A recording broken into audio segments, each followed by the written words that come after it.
Testing 1, 2. Yeah.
It's just the microphone is down a bit low on me, that's all. Okay, no problem. Alright, bye-bye. Hello, yeah. Right. Let's see if it's ringing there now. I should find it's okay, yeah.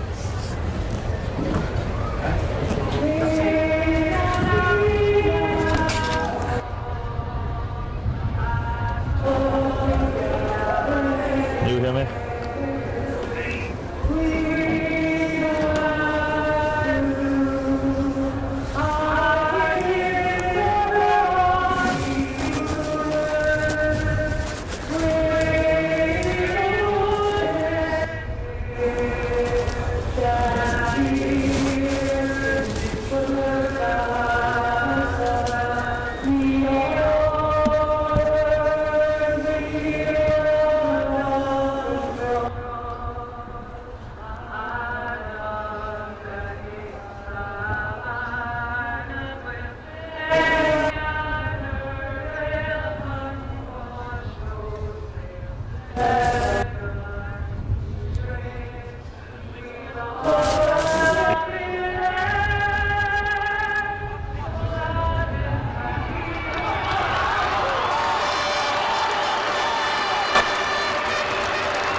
Nick Doherty from their places, and the final is about to start. And the sun breaks out here in Pearse Park as well. And what has been a very nice week, all week weather-wise, and the championship final of 2008 is underway. And straight away, it's Colmcille who have the ball. We'll give you the team list in a moment. But the moment they've got a free and they kicked it in towards the full forward line, in towards Donny McCone. Donny breaks it down to himself, gets it back outside now. Outside for Tucker Doyle. Tommy Doyle goes with the left foot, and on this occasion he goes to the left and it goes wide. The first wide of the game, so going to Colmcille. But so far, well, we'll go through the teams now just in a second now. But Liam, well, Colmcille, they got the first attack of the game anyway. Indeed, but I see Declan Riley, it seems to be a play change. Declan seems to have gone to midfield. I'm just trying to do positional changes, so we'll get them in a minute. But Declan definitely gone to midfield. Declan Riley seems to be gone to midfield. Well, the kick out has been taken by Gordon Harrican. It comes out to the centre of the field. It's picked up here by Declan from Smayer. Gives it back to Drung. Declan of Conor Drung now. Goes into Slash's territory. Fist passed forward towards his midfield partner in the far end. Kicks it high and he kicks it over the bar. It's Francis, the captain of the team there, number 9. Francis Kavanagh has kicked the first point of the game for Conley. First point of the game goes to Colmcille. Nice move there with the two Declan Rileys and Francis Kavanagh. Liam.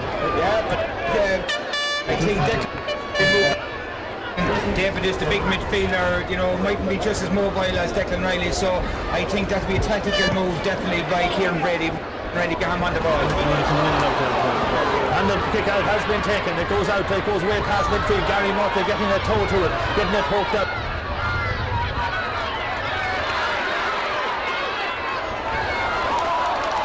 Off the way though for the Slashers men, but picked up by Porrick Murtha. Porrick Murtha is a combination of two Slashers men. Murtha wins the free though, and he back there. He throws it back. Did I say give me? At 35 years of age, the oldest man on the field, or the oldest player on the field.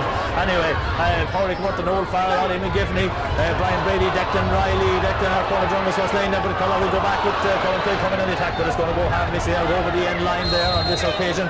Declan Riley wears number 6, but he as Liam has pointed out, he starts at centre field. Gary Murtha wears number 7. Enda Farrell, Francis Kavanagh named at centre field. Forward line of John Paul Riley, Declan Riley, they're the brothers at 10 and 11, and Paul McKeown at 12. Tommy Doyle at 13, Declan Farrell at 14, and Donny McKeown at 15. The Slashers team with Gordon Harrican. He's in the goals wearing number 1 at 32 years of age, probably the oldest Slashers man as well. The goalkeepers, both goalkeepers, the oldest men for the respective teams. Darren Mannion, Dominic Lennon, and Garrett G is the full back line. Peter Brady, Michael Brady, and Dermot Brady, the captain, is the half back line. David Sheridan and Ian Shannon are the centre of the field for the Slashers men. Mark Smith, the top scorer for Slashers, that is at number 10. Barry Gillen and Adrian Murphy are the half forward. Trevor Clendenning, Stephen Phillips, and Colin Smith and Colmcille have a free in on the 45-metre line. Who'll come out to take this one? The players looking around them. Declan C. Riley, the little, he may not be, but he's certainly the general. He picks the ball up, and Donny McKeown is on the way out. Donny, the Smear man, comes out to the 45, takes the ball in the hand from C. Riley, and now he's just making the mark here now, and a chance for Colmcille to stretch their lead here as Donny McKeown, Donny, technician, the top scorer, and he tries to get his off the mark from 45 metres out, and he kicks it straight, he kicks it good, and he kicks it true, and he kicks it far. A point for number 15, Donny McKeown. Donny adding to his this year, Liam. Yeah, well, last year Colmcille started the very same. They got off the mark very quickly, but that's a great point for Donny McKeown. He had difficulty here last year taking frees. We've seen the problems Gavin Thunder trying to come up, but that's a great score to get him off the mark, and a confidence score. A confidence strike for Donny. The kick out from Gordon Hurricane comes out to the wing. Slashers playing with their backs to the town goals, of course, on this occasion.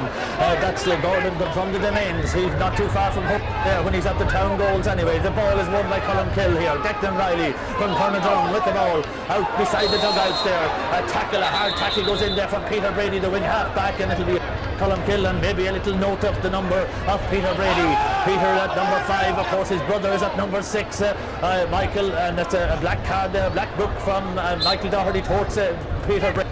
The free taken by Declan Riley. The referee has seen a further infringement. This time it's Dara Mannion that's doing the infringing, and it's on Donny McKeown, and he says something to Michael Doherty, and Michael Doherty brings him over a little bit closer to him, and now Michael Doherty's turn to say something to Dara Mannion, and he perhaps might get a little card of some description here, and he just gets away with the black book anyway, but he said something back to, he wasn't happy with the free being given away, but Colmcille have it just inside the 45-metre line, taken by and Paul Murtagh. I see he started the game, didn't just get that change before him. Paul Murtagh playing in left corner forward. Who is he in for? He's will come to Liam in a moment there. He's watching the changes, but the ball is taken out by Darren Mannion. Darren Mannion plays it way out into space, but the space is filled by the Colmcille men. This one in the Farrell wins, gets it back to Declan Riley. Declan Riley of Cornerdrum, that is. Cornerdrum getting it inside, looking for Declan Farrell. Declan Farrell, he's in the middle of the D. He's been bottled up. He comes out to make space for himself. He makes it, he gets through 2 men. He has a chance of a score here. Well, Gilton Chancey goes to the right and goes wide. There was even a goal on there, Liam. There was indeed a great run drive, but typical by Declan Farrell. In his minor days he used to cut through like that, but there was chances on. He only take his point. The point was on, and the change you were talking about, it's Paul Murtagh's in for Paul McKeown, number 12. That's a change just made before the kick off, but definitely Colmcille totally on top, winning the individual battles. I think the management Slashers team will definitely have to put a more stickier marker on Declan Riley, because he's elusive, he's instrumental in every attack to Kilo, and everything is going through him. Yes, indeed. Well, that's what the advice that Liam Tierney would give to John Murphy if he was on the line. Well, he's not. And the kick out is from Gordon Hurricane. Gordon comes away out again, goes to his right out under the east terrace here down under us. It's won this time by Garrett G. He now gets the breaking ball, gets it up towards Barry Gillerin, very close to the line, and it's back down out over the line. And Gary Murtagh grabs the ball there, but grabs the ball off Barry Gillerin, but it's against Gary Murtagh then for a foul on Barry Gillerin. Gary Murtagh it's in that centre half back, and he's marking Barry Gillerin. Who's picking up who? The free is taken by the number 13, Trevor Clendenning, and it's in towards Gary Murtagh, picks it up, and Gary gets a push in the back, and it's a foul, and it's back with Ollie McGivney now, but Ollie not happy to take the free either. He'll leave it behind Murtagh to come across. That's the plan. Maybe Paul Murtagh comes across the left corner, takes it out as far as Francis Kavanagh now. Francis getting it down to Paul Murtagh. Paul Murtagh getting involved there. That's Peter Brady for company. Peter Brady getting a couple of tackles in. Murtagh holds on. Murtagh gets it in towards the square. It's a high ball, a dropping ball, a dangerous ball. It drops down. Tupper Doyle is under it. He has it. It's knocked away from him by Dominic Lennon. It comes back to Declan Farrell. He's outside the 20-metre line. Being forced out now, 25 metres out. But he has a chance. Gets it back out to Donny McKeown. Donny twists and turns. Declan, the general, is going on one side of him, but he gets it down for John Paul. Takes it down. John Paul comes in inside the 13-metre line. He's coming off. He's taken down. It'll be a free. It's an outside. It's just outside the big square, Liam Tierney. Yes, indeed. But I think actually Colmcille are playing like a team that learned from their mistakes last year. They're recycling the ball very, very well. Declan Farrell looking for support. The support was on his shoulder, and John Paul Riley, really by his standards this year, he worked it in. He was dangerous, and there's a chance now to put another score on the board out. And a chance to put another score. It'll be Tommy Doyle. Tommy Doyle to take this one from the 13-metre line, just out to the left hand, to the right-hand side of the post. We'll be kicking with the left foot, of course, and it's ideal for him, and he should be academic, and it is. Over the by Tommy Doyle. Negative 3 points for Columkill now. No score to Slashers, and the clock telling us that there's over 7, almost there's 8 minutes gone. Now with Tommy Doyle. Longford Senior Football Championship coming to you live from Pearse Park, right throughout the region, and of course right throughout the world. If you're listening on the World Wide Web, there's one man that is, and that's Bernard Riley from Dernavorgie. Bernard, of course, his brother John is down the line, of course, the coordinator with the team, but Bernard would love to be here. The kick out has been taken. It's taken to Bernard. Dermot Brady getting it forward for Slashers. The attacks have been rare in the first 8 minutes. It comes to Ian Shannon trying to get it forward. Ian will forward, being breaking away from it. But eventually, Slashers holding on to possession now. Is it with Phillips? It's with Smith. It's now. It doesn't matter. It was with the wing half back for Columkill, and he's fouled. And that's Brian Brady. He got the pieces there. It was Colin Smith that had the ball there. Came across there from the left hand side and chipped it in, but it was intercepted there by Brian Brady, and they've got themselves a free out, and here they come with the ball now. Noel Farrell busting his way out, giving it out for Ollie McGivney. Back inside now, and it's in the half back there for Gary Murtagh. Good tackling going in, ball broken away from him by Peter Brady, but recovering it and getting it inside for Pádraig Murtagh. Pádraig Murtagh now, out they come. Columkill coming lifting the siege. Looks like Clancy Kavanagh. Is it down as far as Declan Riley now?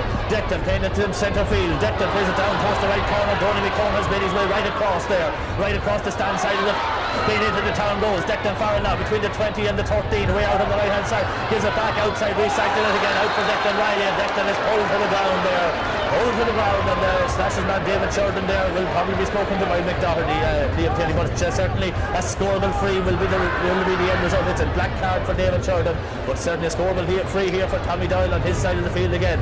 Yes, indeed, a scoreable. If I could score before scores if he gets this one, but Gary Murtagh is in a centre back. I think Kieran Brady has, known that he's strong and he's very mobile. This is a free now. Here comes Tommy Doyle. Tommy raises the fist as he kicks it. He knows it's on the way over. It is on the way over, and he gets his second point, and his second point from frees in a row to make it 4 points to Columkill. No score to Longford Slashers, and there's 10 minutes just turned on the clock. 10 minutes turned on the clock. Minutes to first to break them up. Sometimes the teams break it up into 10-minute games. It's certainly a good 10 minutes for Columkill. That's for sure. The Columkill half-back line are playing very well. And the kick out has been taken again out to the centre field, broken down by David Sheridan. The free away.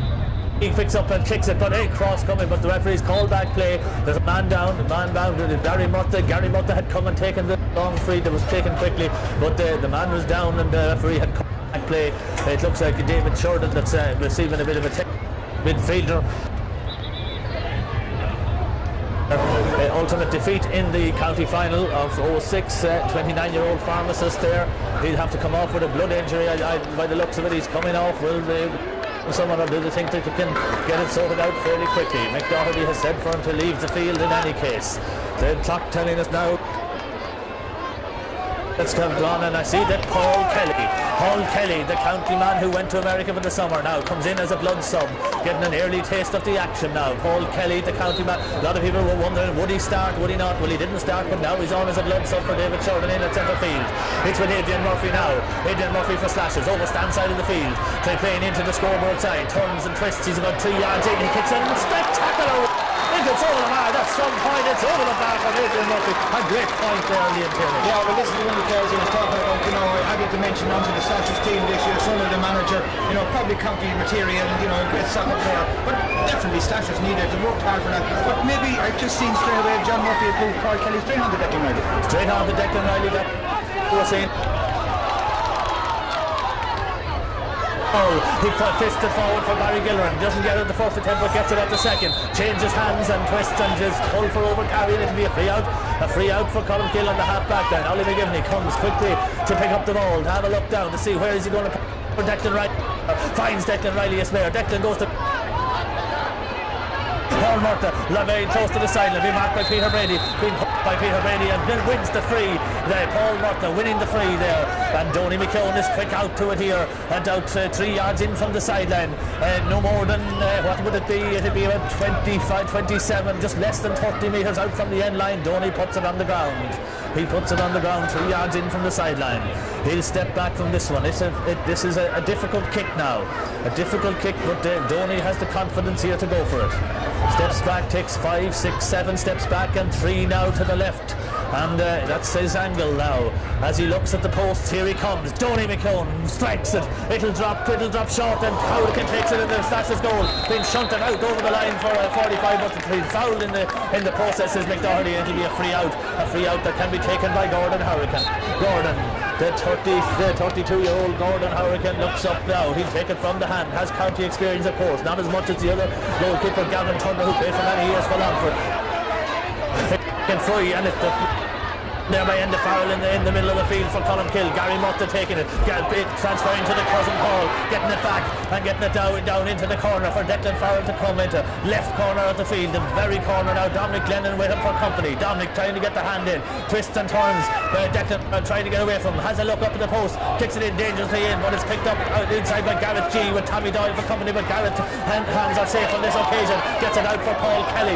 Paul Kelly already has made a contribution in the couple of minutes that he's on. He's with Declan Riley. He goes past Declan Riley at this occasion. But Declan getting back to get the tackle in. Tries to push the forward, but intercepting it there as John Paul Riley goes out over the line for a line ball along for Slasher. Stand side of the field. Ball being thrown back there for Trevor Clendenning to take it. Trevor now with the left foot, wasting no time, trying to get it right in towards the full forward now. Doing so, getting it in there. On a chance for Mark Smith, but it's gone to the left and it's gone widely in Terry. Yeah, but it takes the pressure off the Slashers backline, who have been under constant pressure from the start. But I wouldn't think Paul Kelly will be coming off this team. As you said, he has, speed-wise, he probably wouldn't be known as a marker. He likes to play his own game. He's a free spirit. Declan Riley is a free spirit. It'd be an interesting thing to see which would have influenced it, but I wouldn't say John Murphy will be calling him off so much.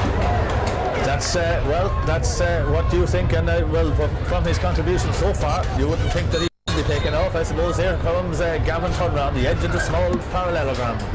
Gavin, the 35-year-old sales rep, with all the experience in the world, gets it away out to the centre of the field. This one broken down in the middle of the field by Ian Shannon, comes to Barry Gilleran. Barry Gilleran going towards the left corner of the field, looking for Colin Smith, but Porrick Mutta should win the battle. He's the favourite to win the race. He wins the race and he gets it, but he turns out, trying to get it out, but this one is intercepted. It's intercepted. Slashers have it now back right on the sideline, trying to get it across here for Trevor Clendenning, who's working his way through. A bit of stumbling, but pressure being put on by the Colmkill man. It's forced away out now to the left corner again. And back outside for Mark Smith here to come back in now and have a go with the left foot. And here he comes, he kicks it high, he kicks it to the right and wide across the face of the goals. And that's 2 wides in quick succession, but they're putting the pressure back on at least, Liam. Yeah, I'm lucky now not to get a score or two there, but come back into the game very well, Slashers have. Barry Gilleran got on the ball a few times there. He lost his first few battles with Mutta there, but as I said, Slashers is even up now, so they've got a bit of momentum going. Yes, Ollie McGivney is the man that's marking Mark Smith. He's started in a corner forward, a right corner forward. Ollie McGivney picking him up, and the Slashers have won the kick out. It comes to Trevor Clendenning. Trevor Clendenning now trying to get it in, getting it in there for Mark Smith, but he's away outside the 45 at this stage. Crosses it, a good ball cross for Dermot Brady. Dermot Brady plays it inside for Colin Smith. Colin Smith with Porrick Mutta for company. Colin with the left foot, and this one is also gone down wide, and the score remains 4 points to Colmkill, 1 point for Longford Slashers, and 3 wides now in quick succession there from the Smith brothers, but they're not afraid to go for scores, Liam. No, they're not, but they're vital scores. 2 of them, as you said, were very, very score. We're coming off his left peg, onto his side and hit the run same side of the post there, so it was 2 bad wides initially by Slashers. Have had 5 shots, 4 chances and only scored a point. They scored a point, there's 3 in it, 4 points to 1, and the clock telling us that there's almost 17 minutes played in this 2008 Longford Senior Football Championship final as Gavin Turner tees it up on this edge of the small parallelogram. Gavin playing in his 3rd county final, played in 94, played in 2007, and he's here in 2008. He'll be hoping for a different result from the previous 2. At the moment they are 3 points in front. His team is 3 points in front, and Barry Gilleran has the ball for Longford Slashers, getting it back outside for Ian Shannon. Ian Shannon kicks a high one in towards the square. Who's under it? There's 2 or 3 and 4 players under it. Gary Mutta trying to get it, getting in there. Several players there. Stephen Phillips coming in there too. The ball when play resumes. Declan Riley lays it back there for Gavin Turner. And Gavin being put on the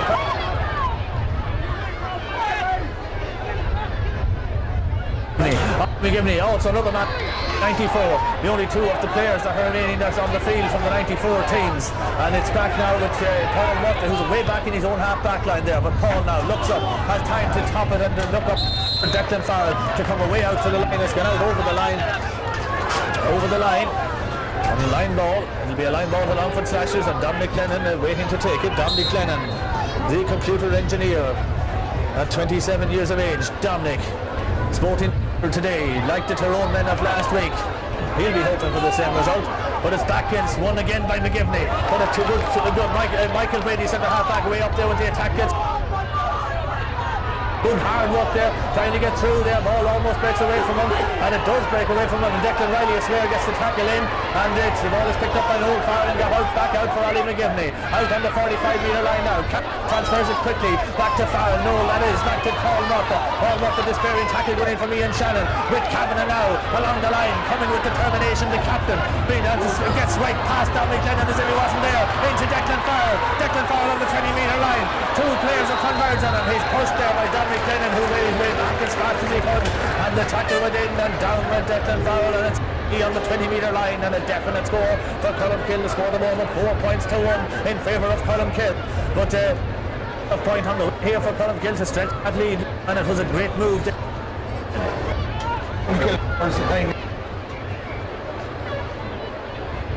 Slashers backs, who seem to be lead-footed at the moment, and Declan Farrell has taken this man on.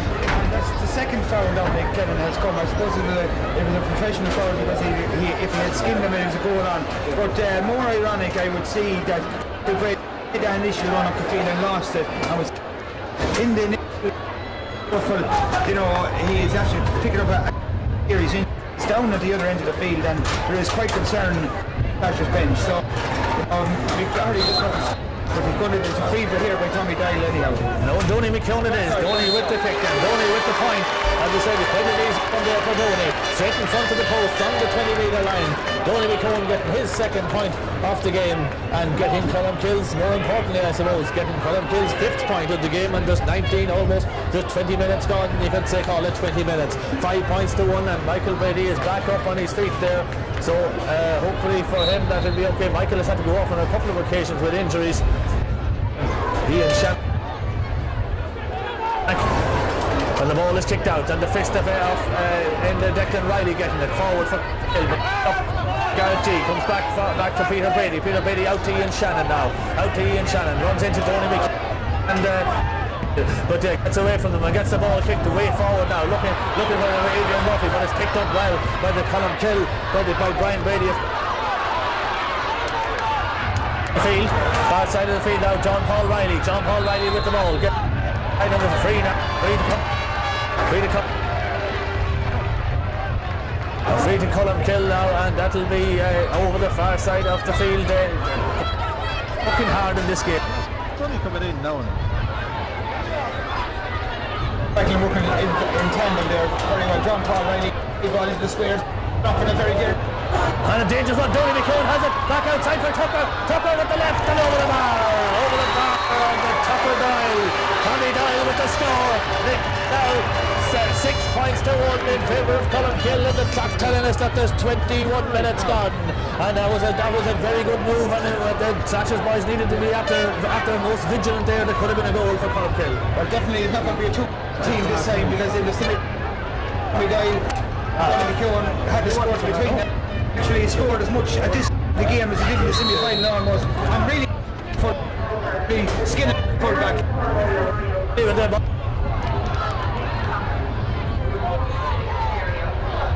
Guards with the ball. Declan Riley still with him. He's made 30 yards. He gets it inside now.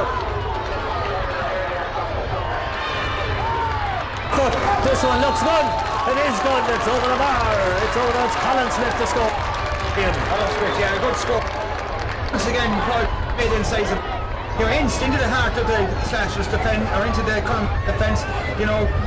This is, as I said, 3 times you hit it, 3 times you get it eventually. But there's a point probably the Slashers deserved. It brings it back to a 4-point game. But Columkill once they get into the Slashers territory, the Slashers back seems to be back foot. very well himself. He's a couple of black cards and a yellow card. You know, he's not taking any nonsense and being very aware of injuries as well. So he started the game well, and at the moment we have an injury to, I'm not too sure, one of the current It looks to me like Noel Farrell, the full-back, that's down at the moment. They're on the 20-metre line.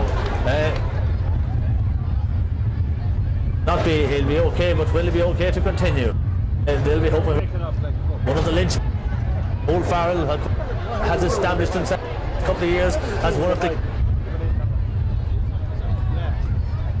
Turner all the while has the ball on the 20-metre line.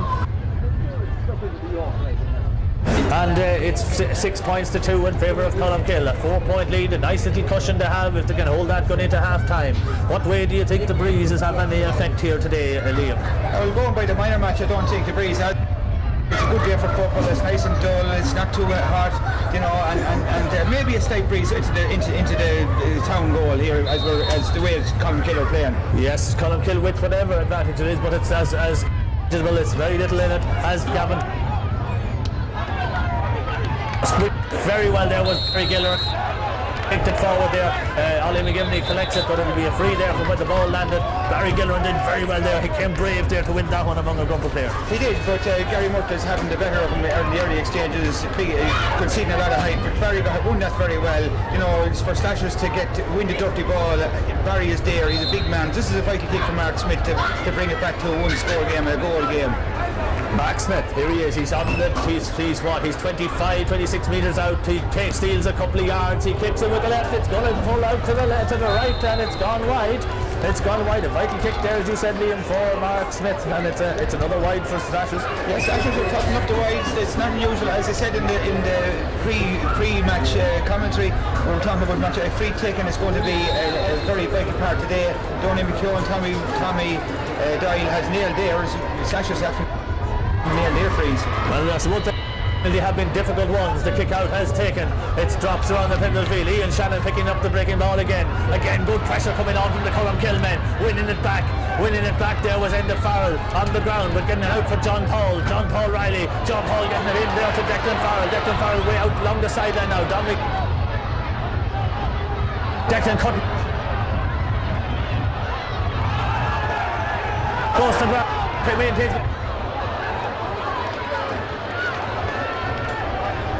Shot for Ian Shannon off the Slashers men, looks for the man in space. Barry Giller comes, the ball goes through his hands and is picked up by Gary Murtagh, and Declan Corridron picks up the pieces. It's Adrian Murphy that the ball lost that one. He's on the ground as a result. The ball is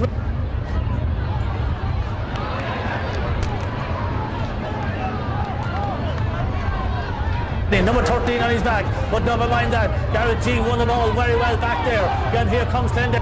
Made it out past the 50 yards with the ball. He's eventually pulled down and wins himself the free, and wins his side the free, and the referee wants to have a word with a Columkill man, but all the while Adrian is receiving a bit of attention there from the now, and he's okay. And in the meantime, Francis Kavanagh picks up a black book there from Mick Doherty. Barry Gilleran there throws the ball back there for Michael Brady, the centre half back, to come and take this one. It's very Liam out there. Very competitive. I suppose the yardstick is 13 scores, and once again Paul Kelly with the ball over the right side. Paul Kelly with the ball, being tackled, and the ball is knocked away from him. There's been a holding going on. The referee says play on, and Columkill won the ball back, and John Paul Riley lorries it down the field, way down to the right corner, picked up by Garrett G in front of Tommy Doyle, gets it back for Dominic Lennon inside. Dominic Lennon back for G with the ball way out towards the centre of the field now. Again, 3 or 4 men go for it, and the ball breaks to Kavanagh now to Riley. Declan looking for Declan Farrell. Dominic Lennon getting the touch. Sees 2, 3, 4 shoulders, and eventually wins the free there. And Columkill tackle's been deemed to be a little bit too robust there. Declan Riley getting a little bit involved as well, and maybe it could be a throw up here yet, Liam. I think it will be a throw. Paul Kelly will tell you. I think Garrett G is having it's one of the sections Is there a substitute coming on here? But we'll just stay with it over there with Mick Doherty having a word there with a couple of players. And yes, it was a Slashers free, but now it'll be a throw in. And it's getting a little bit tense there now, with the clock telling us that there's 27 minutes of play have elapsed. And Mick Doherty's down, lifts the ball, throws it in, 1-2 players just in front of the stand there. Over on the stand, beautiful view from off this. And now ball, breaking ball, won by Francis Kavanagh though. Kicks it in towards the corner. Looking for Tony McKeown. Darren Lanyon gets the hand to it. Darren Lanyon gets the boot to it and gets it into his hands. Turns and twists and gets it outside for Dermot Brady. Brady turning into third, taken down there by Tommy Doyle. And again, there's a little bit of argy-bargy, but nothing much to talk about. But it will be a free. The Slashers didn't play resumes here. Yeah, it's got to be a little bit physical in the last 10 minutes. You know, individual battles. Players know each other very well. Now with the full back line, over a few balls now. Coming out and the free is taken away out, but the evidence is picked up again by Declan Cornadrum. Declan Cornadrum getting it in. Again gets it out for the Slashers full back. Paddy Gillen running after gets the ball. Gary Murtagh after him, and it's Gillen with the ball. Plays it. This should almost intercepted by Noel Farrell, but it could be picked up. It is picked up by Adrian Murphy. Brian Brady along with him. Adrian got a great fight right along line. Gets a good shoulder there from Noel Farrell, and the ball goes out and wide. Out a great shoulder there from Noel Farrell there, and Adrian Murphy. He knew what he was doing, and was a great, honest to God shoulder. Yeah, well, he probably is the best fullback in the county at the moment. He is a county fullback in the future. I'd say Noel Farrell is. But that was a cracking. Adrian Murphy was going to win on getting an in-line goal on his mind, but the physical presence of the Farrell brothers, each and every one of them are playing very well. They're killing dependent on the Farrell brothers to physically, put their implant in the game, and that's what they're doing at the moment. And the kick out taken by Gavin Turner, way out the far side of the field. Again picked up here by Brian Brady. Brian runs into a wall of Slashers men. He's pulled down. He wins the free. The free is the far side of the field with John Paul Riley with the ball in hand. John Paul will probably leave it there for somebody else to take it. He leaves it for Declan Cornadrum, and Declan has it now. Looks up there, and players playing all over the place. It's John Paul with the ball now, taking the cross to Gary Murtagh. Gary Murtagh now hops it.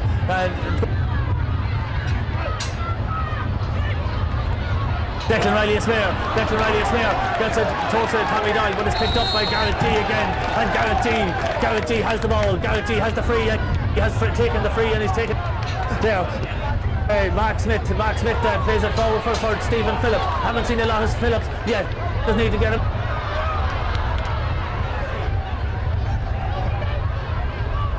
To Declan Riley back outside now, combining there and bringing the ball out at a nice pace, getting it way out as far as the centre of the field now with John Paul. Now goes back again, he gets the hand in front of Tucker Doyle and gets the ball out, and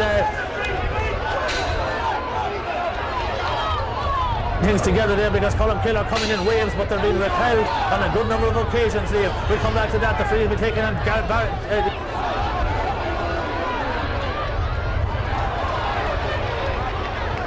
waiting there is Pádraig Murtagh gets it there, plays it out for Declan Riley now. Declan Cornadrum away out for Declan Farrell has come in the 45-metre line on his way towards the Slashers goal. Paul Kelly he's still on the 45. He's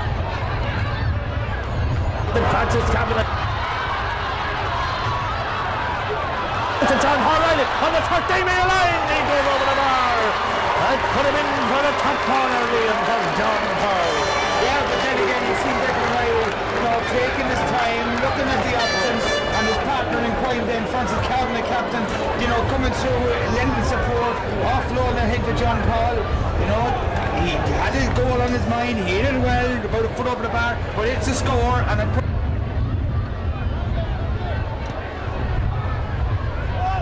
2 minutes of additional time is what has been announced, and I believe that was one of them played. And it's a chance of a goal there for Colmkill. It would have been a great time to get it. The ball is won in the back line by Pádraig Murtagh again, getting it forward. Ollie McGivney gets the breaking ball for Colmkill.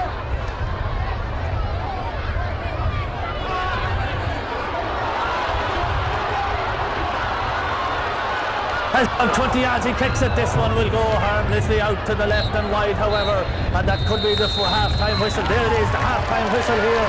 Tony, 7 points to 2. Liam and Rocco want to go to Roscoff. Yeah, well, Colmkill deserve this 5 points up. Any football they play, they're up for the game, but they have been in this position before, losing big leads. They have to consolidate. Great chance before half-time. John Paul Riley should have got second ready, and that was another chance gone. But Colmkill, Slashers haven't really blocked at all. It's not Mark Smith being a right half forward there, Liam. You got to look there. Stephen Phillips. Stephen Phillips thing. Now it's just a little issue. We've changed the tactics. Denny has gone to centre forward. Gillard has gone to full forward. Apart from that, as you said, the 15 starts. 15 starts, yes. Phillips is out and on the right half forward. Francis Cavanagh picking him up at left half back. And referee having it up now at his watch. And the second half is on. The second half is on, and this one is won by Declan Riley. Declan Riley forward there for Tommy Doyle to get on to. And Tommy Doyle now twisting and turning with the left foot, getting it inside, looking for Declan. Declan has been impeded. It'll be a free in for Columkill. Free in for Columkill.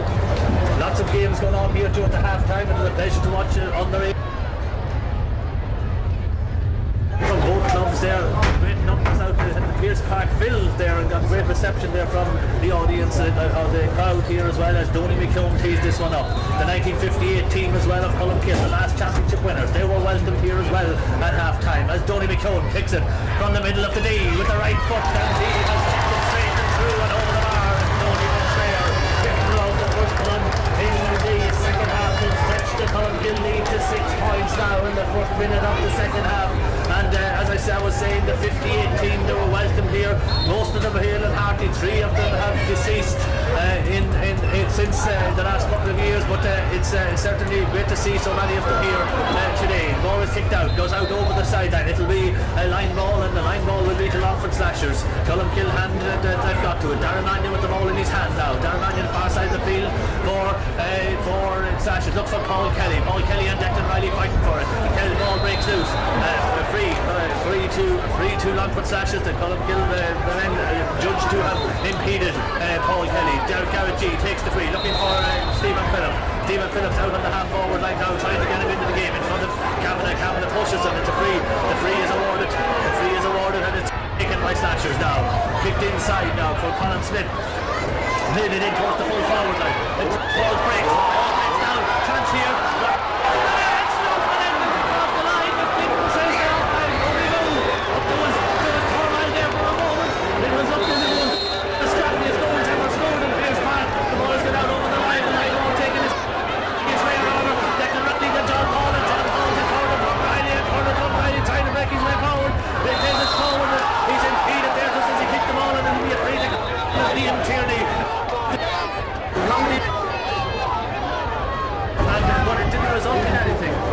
The ball done by, I think it was Trevor Clendenning and Gavin Trott.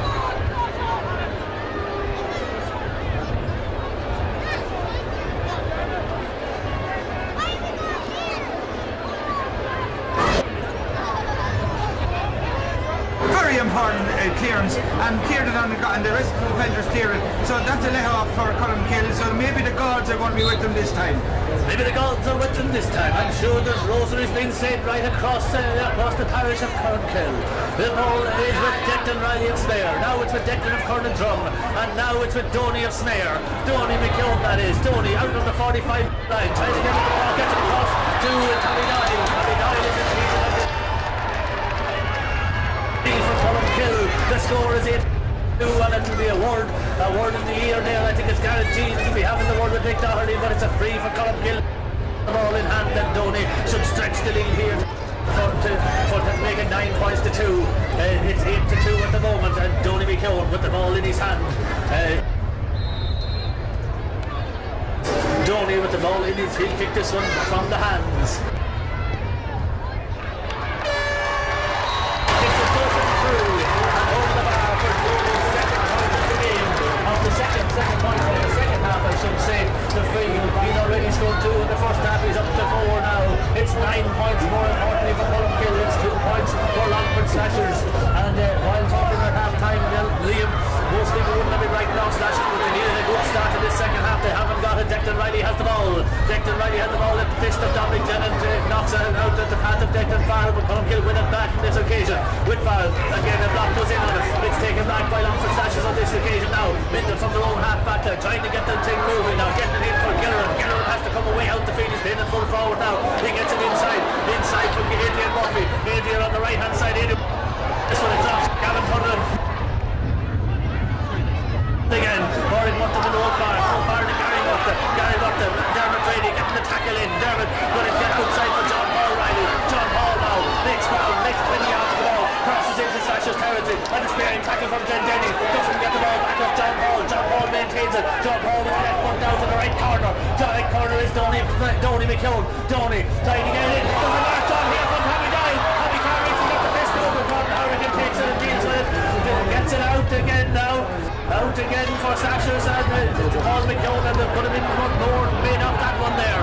The score remains 9 points to 2 and as Kelly comes the far side of the field and trying to burst his way through and being fouled. He throws it back for Darragh Mannion there to take the free. Mannion getting across for Ian Shannon, but the referee wants the free retaken there just inside the Columkill half of the field. Just inside, and Liam, well, if the tempo was nice and hot here today. Oh yeah, it's a good physically hard game. You know, no questions answered or asked. Sashers actually need an extra. Sashers need actually a goal to ignite the fire. They do indeed to really light the fire. Paul Kelly has the ball for them. He's making ground. He's getting good hard tackles being given to him. He has to look up. He has to kick it. He kicks it away and he kicks it to the right and wide. And that's because of Columkill pressure there. Some of the tackles coming in there and fair as well. Yeah, but everybody here can do. Donny McKeown this time last year, he was missing the frees, but behind closed doors, as the song says, there's been a lot of work done out of Columkill. They're fairly marking them frees and sticking them over the bar today. And in Tommy Doyle, he's played very well. He's near down his place in his team, and he's scored, and so is Donny McKeown. They're sticking everything over the bar today. And the kick out has been taken. It comes away out to the terrace side of the field, looking for John Paul Riley, but the ball goes out over the line there. The ball goes out over the line for a line ball. The Longford Slashers there from Gavin Thunder's kick out. Gavin, it's kicked by Trevor Clendenny in towards the full forward line. Out comes Gillerin again in front of an old foul. Ball breaks loose. He does cycles tight around 3 players, gets it picked up now. He's on the 30-metre line, gets a shoulder there from the old foul, goes to ground, and Gary Murtagh picks up the pieces, gets it outside for out to Murtagh. Paul into the foul. In the foul now across for Anthony Gormley. And for hard for Doyle. Doyle now on the 45-metre line. With the ball between the 20 and the 13, left-hand side of the field, kicks it high and kicks it through.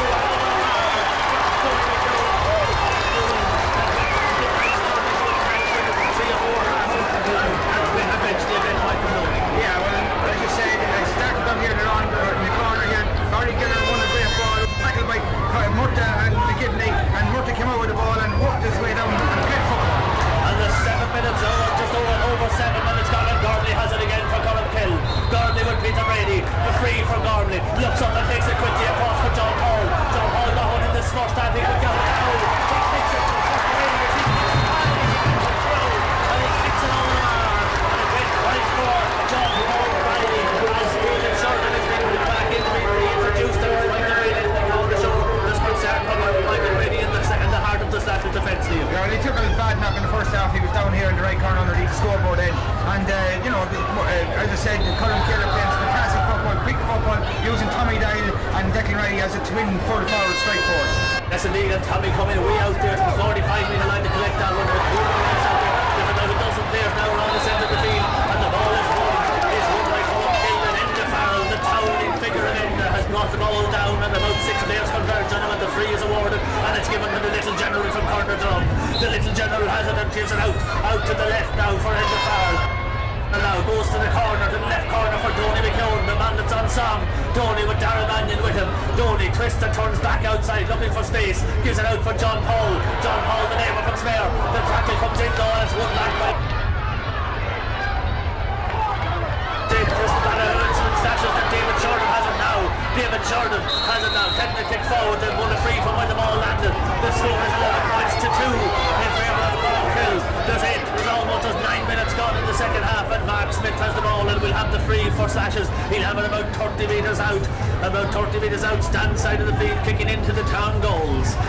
Mick Doherty just making a note there of a Columkill man, and Black Book been flashed, but nothing serious or anything like that, as Mark Smith has been told that he can bring the ball closer in towards the 20-metre line if he likes. He likes, and he brings it. He has the ball in his hand. A crucial kick now for Slashers. They badly need a score, Liam Tierney. Yes, indeed, they badly need it, and he stuck them in the semi-final. Will he stick it today? It's a difficult one from a difficult angle. He kicks it with the left foot, and the umpires have a look, and they like it. It's over the bar. It's only the third point of the day for Longford Slashers, and it's the point for Mark Smith, and a point from a free from Arthur.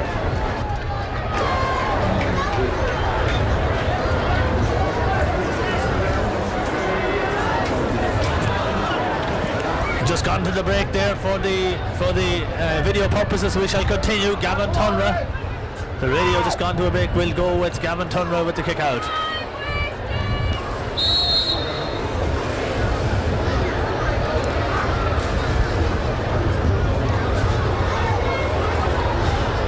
Out taken there, one well in the centre of the field by Ian Shannon there for Furlong for Slashers, trying to get it forward. His side is 8 points behind.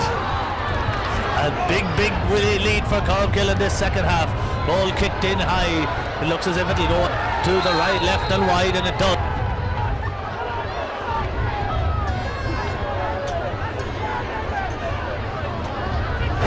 And kick out will be from, being pointed out by Brian Brady as it to the referee, but will be happy enough there. There's Gavin Turner is in no hurry at all to take this kick out. Who could blame him? Almost 11 minutes gone in the second half. Columkill lead by 11 points to 7. On even further as there's an injured player, and that's way up. Looks like it could be Donny McKeown that's down now. Donny, who had kicked 5 points today so far.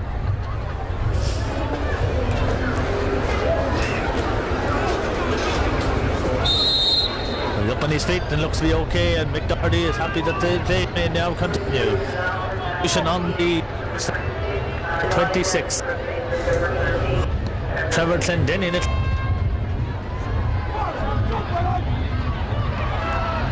Niall Mulligan, Amanda's coming in. And here comes a chance now for Tommy Doyle. Goes for it, ball is will Gavin Hurricane come out? I'd say Tommy could be claiming that he was fouled. Free out for Longford Slashers.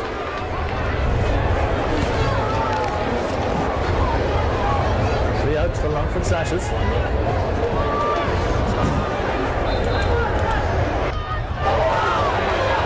Yes, it's still, thank you Tony, still 11 points to 3. The ball is with Anthony Gormley. He's going to try and make it 12. It goes to the left and it goes wide. The clock tells us that there's over 12 minutes. That's 12 and a half minutes gone of the second half. The score remains 11 points to 3. Nothing really major to report. A chance, almost a half chance there of a goal for Tommy Doyle, but the Slashers backs and goal, combination of the backs and goalkeeper coming to the rescue there and saving the day, because a goal for Cullen at this stage would really and truly wrap this game up. But Slashers are still fighting hard. They've got Niall Mulligan, another man that would have been, had he been around for the whole summer, probably would have been playing on this team, but he was away. But he's on the field of play now, has replaced, I think it's Trevor Clendenning that made his way off, and the ball is with Gary Murtha, however, in the heart of the Cullen-Kill defence. And Gary, a man that's been playing for a long time as well, Gary Murtha, goes brought to ground. The 32-year-old plasterer is brought to ground, and well, he's going to win the free for Columkill. He's a bit of a shin pain there, but nothing serious or anything like that. Did I say Bernard Riley in Swansea? I'm sure Bernard on the internet is fairly happy at the moment. His side 11 points to 3 in front. Also told to say hello to Jack McCabe, a man from lives in Dublin at the moment. He was here 50 years ago when Columkill won their last championship. That's another substitute being brought on to the Longford Slashers team. It looks like the head of one of the Barneses, number 18. It's Conrad that's coming on, and it could be Darren Mannion. I'd say it is Darren Mannion that's been called ashore, and young Barnes is going in now to mark Donny McKeown. Donny has 5 points to his credit already. He's on fire today, Liam. Yeah, he's on fire today, but Slashers are trying to nail it up, trying to keep the scores down, because they're Columkill are rampant at the moment, and that one free kicked in there, and Dominic Lennon had the ball, but was adjudged to have fouled on Declan Farrell in getting the ball, and so it'll be a free to Columkill, and a chance for Donny McKeown to stretch the lead again back out to between 12 and 9 points. And Donny from Smear again has a look at these. When here he is, he's 35 metres out. He's steals a bit. He kicks it hard and through over the bar from Donny, getting his 6th point of the day and getting Columkill's 12. 3 points, sorry, for Longford Slashers, 12 points for the Columkill men. And Well, Liam, at this stage, you would have expected a better fight at this stage from Longford Slashes. Well, I said 13 points to win it. Colin Gill are nearly there. They have the 12 points at the moment. Yes, indeed. Well, Slashes a long way away from it. And Paul Kelly with the ball for Longford Slashes, making his way forward now, crossing the 45-metre line. Being pulled there by Declan Riley of Corndrum and winning the free. But they win the free, and Colin Kill have waited for 50 long years. They've contested 2 finals before today. They'll hope to get that. This will be third time lucky. Looking good. Slashers have waited 14 years. This is the longest that Slashers in fact have had to wait as well from winning the championship from their foundation in 1954. They've won in every decade, the 50s, the 60s, the 70s, the 80s, the 90s, but not in the 0-0s as Mark Smith kicks a point for Longford Slashers. Smith, I just was on looking at the team list there from 1958. I know Smith, of course, goals at the time for the Columkill men. The clock telling us that there's 15 minutes gone in this second half, and that the score now is 4 points for Longford Slashes, 12 points to Columkill. 50 years is a long wait. It could be about to end. Liam Tierney, your money now would be on Columkill to hold on in this one. Well, it's theirs to lose at the moment. If you sit in them last, you're going to be 8 or 9 points up with 15 minutes to go. You can't see them losing. But it's football. Well, here's Dermot Brady. He'll keep trying here. The farmer and the county man for the last 7 years. Dermot Brady will try and drive on his forces. He leaves the ball there after being fouled to Paul Kelly. Paul Kelly now gets it forward for Niall Mulligan. Mulligan with Gary Murtagh for company. Mulligan tries to get past Murtagh. Gets past him, but still the tackle comes in. He gets it forward there. Slashers now trying to work and engineer something. It's with Phillips, is it? Kicks a long one in towards Stein. It's gone to the left and it's gone right, however. So remains 4 points to Slashers, 12 points to Conor. Kieran Brady is not too far. Was here Liam Tierney. Oh yeah, he'd be happy, the manager. They the stands of Slashers 4 points from poor feedback from into this right into the second half. Slashers forward line who's been very important up to this. But Columkill have won all the major battles. The physical 1-to-1s, they're stronger, they're more eager, they really wanted more than Slashers. They really wanted more than Slashers. The hurt from last year is evident. Slashers, of course, lost the final in 06. I said in some of the post-match interviews that perhaps it was forgotten about. I was agreed with it was forgotten about. Well, it certainly wasn't forgotten about in Columkill, and they have learned from it, and they've really come back here a better team in the final as Anthony Barley goes out after this one. Anthony goes down and picks it up in mid-2. Longford Slashers where he gets it back outside for Gary Murtagh. The Tigerish Gary works his way up along the stand, getting a fair bit of abuse over there, and ends up winning the free as he goes to ground along the sideline, and he epitomises the heart and determination there of the Columkill team today, Liam. Oh, definitely. He won the first ball. I went into him at the very start, and he's winning balls. Every time he gets 50-50 battle, he's nearly coming out and topping every time. And I have said this is his third different marker he's on. And he's dealing with the ball, and the general has it from Cornerton with the free. Kicks it down towards Doney's corner. Doney comes out to pick it up. It's not Doney. Declan Farrell lends it away out on the left-hand side of the field.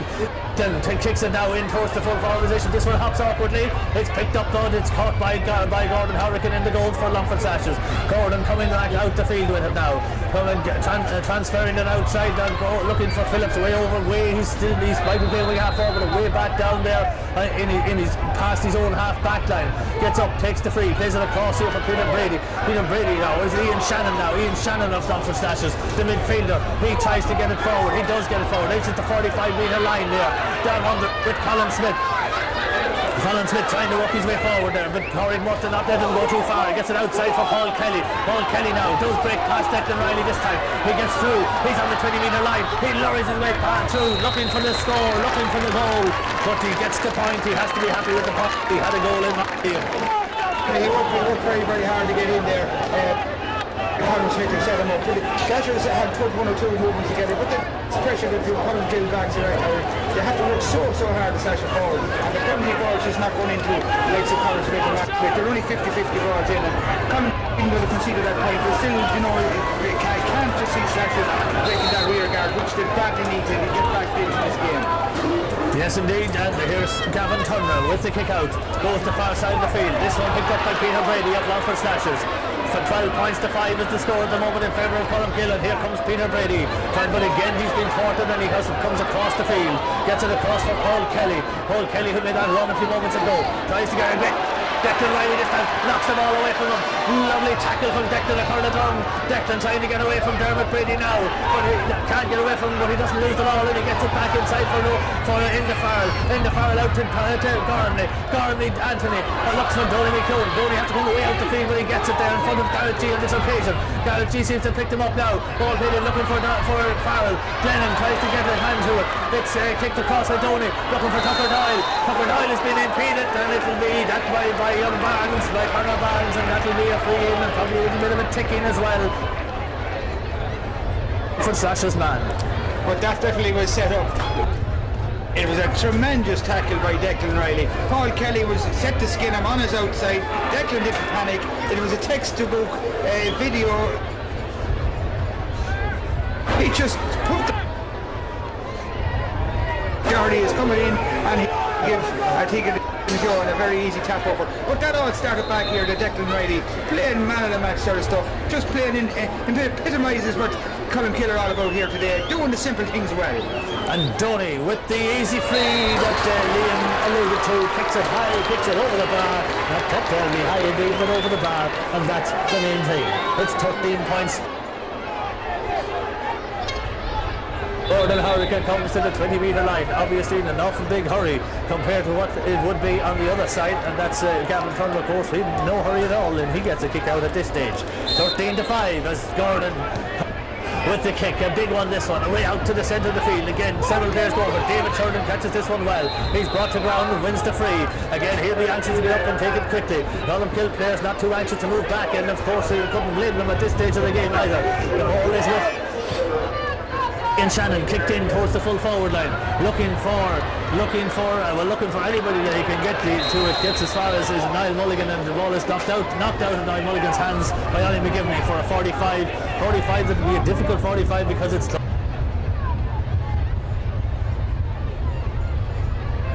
Mark Smith to take this one, Liam, or do I see Adrian Murphy? In fact, it is the son of the manager, Adrian Murphy, 22 years of age. Adrian kicked the first score for on 11 minutes, but he hasn't scored since. But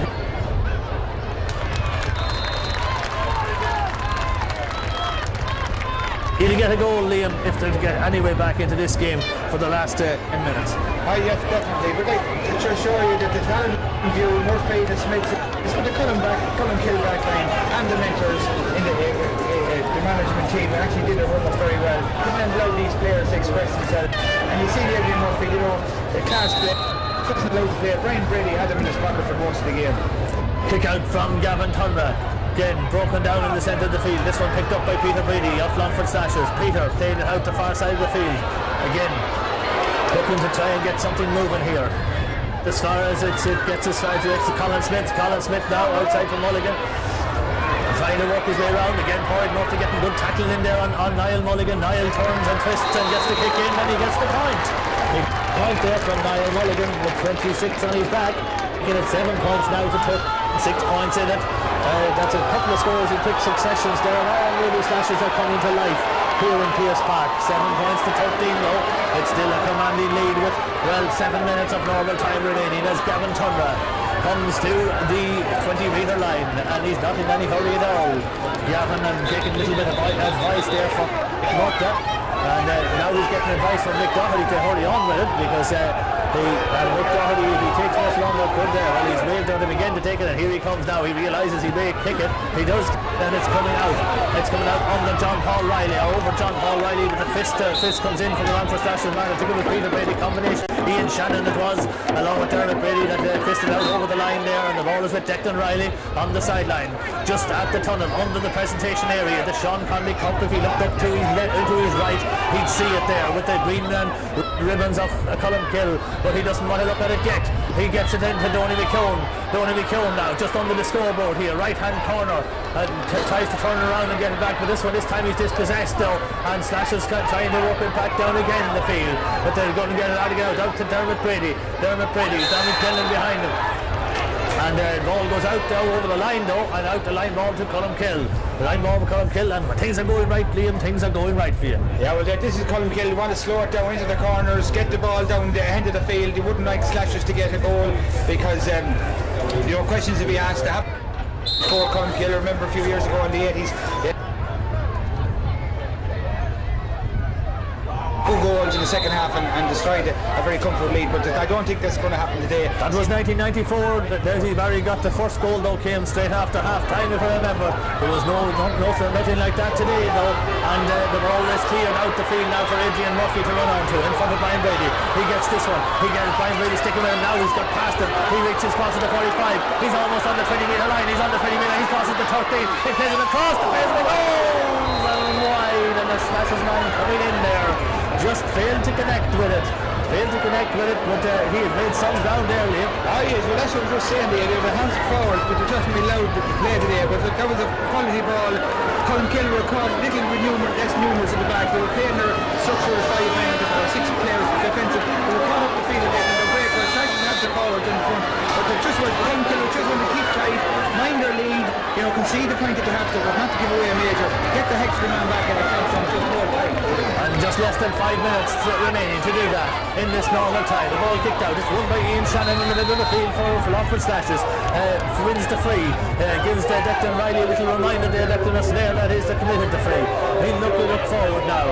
Look forward is another substitute.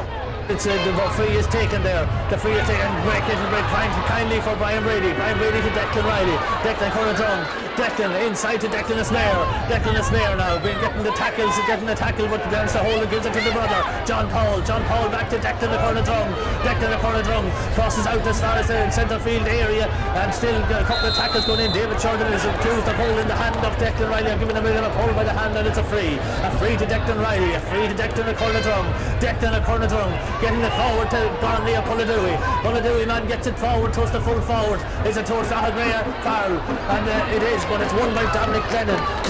Dominic Glennon is actually way out the field now, and with this one it's just flashing the Colin Kilman queuing up for it. One is Gary Murphy. Has too much time though, and the ball is taken away from him by Stephen Phillips. Phillips now on the march. Reaches the 20 metre, a chance of a goal here maybe, but the Colin Kilman got back in numbers. Adrian Murphy, and this is defence at its best there. There was a real goal chance on, but then right back to the right there about 4 Colin Kilman when the thing just as it was opening up for a goal for Slashers, and Brian Brady has the ball for Colin Kill. Brian Brady made the ball, gets it away out the field now towards John Paul, but it breaks loose. Picked up I think by Ian Shannon. Ball breaks out over the line there, and there's another chance of a goal there, Liam. Well, the 2 chances really, we could be level here. We could have a 2-7-13 point game here, but the 2 great chances for Slashers were absolutely, goal gift chances. Goal was our run, but unfortunately for Slashers and more graciously and thankfully for Colin Killen, didn't hit the back of net, but definitely goal chance on for after a bad mistake, one of the few mistakes that Gary Murphy made. They had too much time, Colin Killen, one left for the other, and in stepped Stephen Phillips, laid it on and hooked in. Goal on either Slashers forwards. I'm not too sure which of them had the last chance. Barry Gilligan had the last chance, but the chance before. A red card here for David Sheridan. A red card here for David Sheridan. The Slashers man is down. Obviously, Slashers here were complaining that there was something untoward happened here, and David Sheridan has been given out here to the referee, and he's been sent off. He's been sent off for basically mouthing to the referee here. I'd say so. Referees are very strict on that code that any mouthing or anything else. I'm not actually sure what happened. Maybe you did agree that it probably should have been a free the end or something. But I think is it Ian Shannon that's actually down. Yes. I didn't actually see actually. It's Ian Shannon that's down there. He got a heavy tackle right enough, but Slashers were incensed there, and he did flash the yellow, and more importantly, I suppose, he flashed the red to David Sheridan. So Slashers are down to 14 men, and there's a fairly lengthy hold up here. The clock telling us that there's almost 29 minutes have elapsed here in this second half. Only just 1 minute of normal time to remaining, but there will be a bit of injury time. The Slashers had 2 goal chances. They're behind by 6 points. They didn't take either chance. They're still behind by 6 points, and the Sean Conley Cup is glittering now in the sunlight down on the presentation table, and it looks as if it'll be staying in the north of the county, Liam. Yeah, but this hole up to really suit Colin Kill. The slow it down. Slashers in the first time in the whole game had a slight bit of momentum. Little bits of doubts were coming into Colin Kill's head. They were ahead. You could see the winning post, and they were a little bit panicky at the end. This is the time where cool heads, Declan Riley, when they get back, further. Yeah. Well, it's coming back here, Tony. We're back. Free about to be taken by Paul Kelly now. Paul with the ball in hand. Ian Shannon, in fact, has had to go off and he's been replaced. He's been replaced by the number 19. Brian Farrell is coming on. Brian Farrell is on, and it's Paul Kelly with the free. Looking forward. Here he comes. Kicks it with the right boot. Kicks it forward. Goes to the 20-metre line, but it's not going to reach as far as the 20-metre line. Again, Colin Killer back there in numbers. And who is it that comes and emerges with the ball? Declan Riley. He's pulled to the ground and he wins the free. And now there's a bit of argy-bargy. Maybe more than a little bit of argy-bargy. 3 or 4 players there. Nothing too serious now that I can see at this moment in time. Gavin Turner comes out. Gavin, the cool-headed man now. He's playing long enough to know you don't start getting involved in this when you're winning the game by a margin of 6 points, and the Connolly Cup almost in your grasp. The yellow card there for Brian Farrell, the man who just came on. The free is to Colin Kill, and the ball is in the hands of Pádraig Murtagh. Pádraig of Foster. Pádraig Murtagh, the Garda. Pádraig now comes a referee comes across to tell the linesman how many minutes of additional time. I'd be surprised if it's not at least 4 minutes. There's a good few stoppages in this second half. 3 minutes. 3 sets announced, and Enda Farrell has the ball. Enda Farrell now. Enda has played his part too manfully there in the middle of the field, and has the captain here, Francis Kavanagh. Francis Kavanagh has the ball, getting it back out to the General Cornadron, General Declan Riley, taken by the very high tackle there. Nothing real dangerous in that, but it was a high tackle, and it's a free to Colin Kill, and that's just suits Colin Kill now. They need to just to calm it down, take the time with the free, Liam. Yeah, and even in the last discussion there, when we were watching the ball, when everyone was a little bit hargy-bargy, who was sitting on the ball, Declan Riley, he got up, he worked his way down, and then when Francis Kavanagh looked up for help, who was on his shoulder, only that man again, Declan Riley, you know, that's the man you want on the ball with a few minutes left and you're leading to that score. So, you know, he little general, as you said, played an outstanding game, great balance, doesn't get injured, never ruffled, you know, he has the complete package. The only thing he's missing is probably a few more inches anyhow. He looks like a guy that a good feet would nearly knock him down. He's a manager's dream. Absolutely, and this man with the ball is Donny McKeown from Smare. Donny with 5 points to his credit. He's on about 35 metres out with this one. He kicks it high, he kicks it long, he kicks it wide. He kicks it wide, and what a difference a year can make. This time last year he kicked one from out there that was wide, and they talked about it for a long time. They won't even remember that one. No, I won't remember that one. That one doesn't matter. Gordon Hurricane with the kick out. Gordon Hurricane for Slashers. Kicks it out. It's won out here by the Slashers men now. Gary Murtagh back in to intercept the ball there on the half-back line for Colin Kill. Gary Murtagh trying to transfer it out for Enda Farrell. Doing so. John Paul Riley has possession for Colin the game now. As the 2 minutes have elapsed after the injury time that was announced. Ball played in towards Donny McKeown. It gets over his head. Garrett G going back to pick it up for Colin Kill, or for Longford Slashes. Colin Kill man Farrell. Declan trying to get the tackles in. Ball played out. Very high ball for Dermot Brady. Knocked down by John Paul Riley. It's with Declan Riley is there. It's kicked left. It's kicked to the right and wide, and it's Paul McKeown who came onto the field, who has a substitute there. Paul McKeown kicks it out to his right and wide, but the score remains 13 points to Colin Kill, 7 points to Longford Slashers. I look at my watch, the injury time has been played, the 3 minutes is up, and the 6 points is the lead. The referee playing on another while. Paul Kelly has the ball for Longford Slashers. The 50-year wait is about to end for Colin Kill, as Paul Kelly has the ball again, going manfully towards the Colin Kill. Pádraig Murtagh calls him down rugby style. He was going to stop him by hook or by crook on the 45-metre line. Paul Murtagh was that pulled him down, and the referee, McDoherty, will just maybe make a note of that. A yellow card there for Pádraig Murtagh. He'll not be one bit worried about that. The Garda using his head indefinitely in using that rugby tackle. The ball is played in towards the goal mouth. It goes out, harmlessly out to the right and right, and there the final whistle at the Pinnacle Road Longford Senior Football Championship final, and the champions of 2008 are Colin Kill. For the first time in 50 years, they've reached the promised land, and the Connolly Cup will go to North Longford yet again. The stranglehold that North Longford have on this championship over the past 10 years remains the Tierney, but it was a dull enough final, but Colmcille won't mind that. It was a goal enough. Well, it wasn't. We were Colmcille, and I'm delighted for them. They'll see the red and green. You know, red and green loses so often. We had it here yesterday, Mayo. What a fantastic performance. A fantastic team behind the scenes. Colmcille had all the work done. It was a fantastic game. Well-deserved cup. And, you know, after all, They were in control from beginning to end. They really were. They really deserved this. There's absolutely no question at all about it. They were in control from the throw-in. honestly, John, they never looked actually like losing. They won all the major battles. They were physically stronger with the fouls. Donny McKeown and Song, as you said it earlier on, he got the first one with a confidence booster. Tommy Dyer was on fire in the first half. John Paul Riley tucked in with a few points. Kavanagh then was captain, as I said, the fullback. And then we had the miracle that happened with that Pádraig Murtagh clearance off the line and his Heineken tackle near the end. Neither will we remember for that. Indeed as well. They'll remember everything. Tony, I know you want to go back to the Scotland, but the champions for 2008 in Longford are Colmcille. An emphatic victory, 13 points to 7 in the end. Longford Slashes have to wait another while maybe to try and get a title in this decade.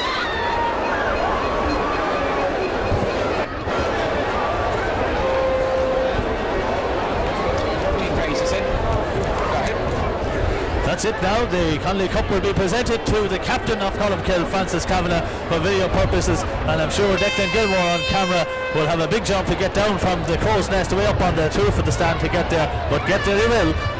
Colmcille are the champions of 2008 and congratulations to them.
Very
club before the game 60 years ago accepted the Sean Connery Cup. 50 years is a long time. This young man on my right hand side, Nancy, has won the richest cup back to Colour Field, and I know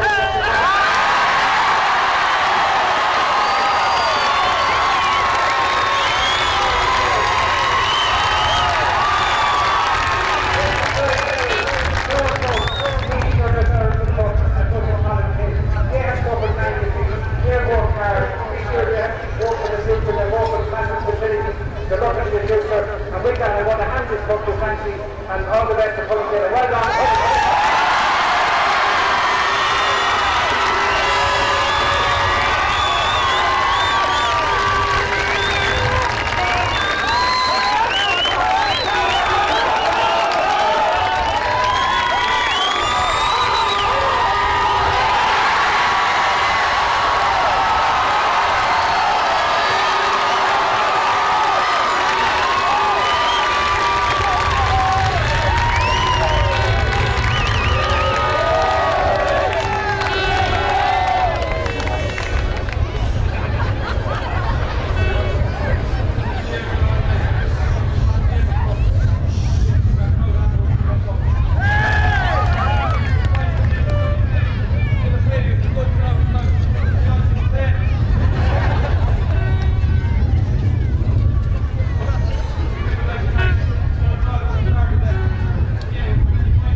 Give them a big round of applause for that.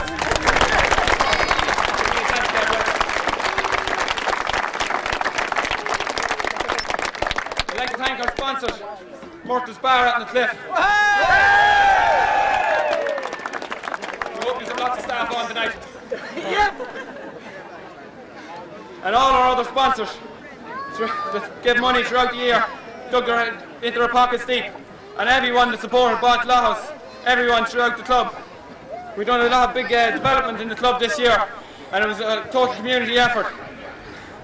So a big round of applause to yourselves.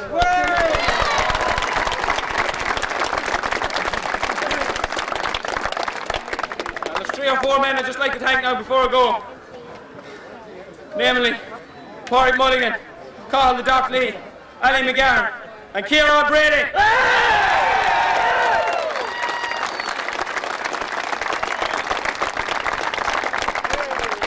Highly enough of these men. They put blood and sweat and everything into this team the last 2 years. Well, Ali only this year, but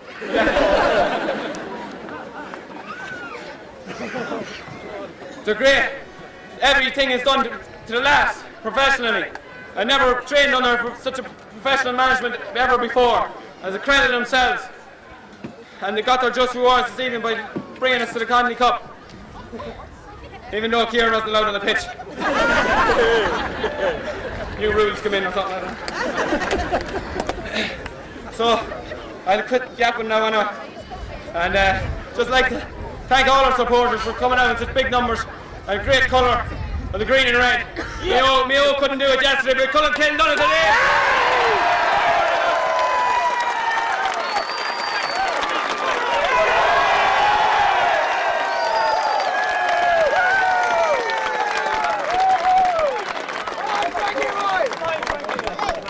Ross Benson. The last award we always make at the end of the presentation, and it's to the man of the match. This award has been traditionally presented by the sponsors, and the sponsors today who came aboard for 2007 up to 2009 is Peter Hanley Motor in Ballygan. Peter Hanley has been a great supporter, supported our leagues up to 2007 and now supported our championship. Without the likes of Peter Hanley and Frank Kiernan, who's sponsored the Minor Championship, we cannot afford, or we're not able to run these functions as well as we can. So I want to ask David Hanley from Hanley Motor to present the man of the match to that little man from the centre half back for Cullen.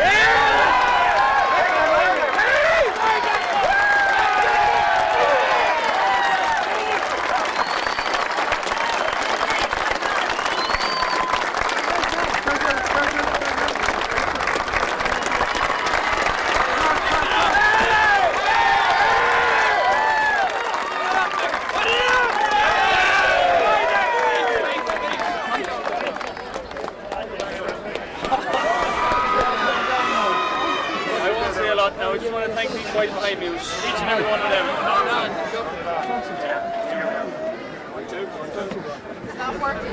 It's each and every one of these guys behind me. They've been such a fucking effort. I just want to give them a big round of applause. Thanks very much.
Now we got a whole lot of shaking going on.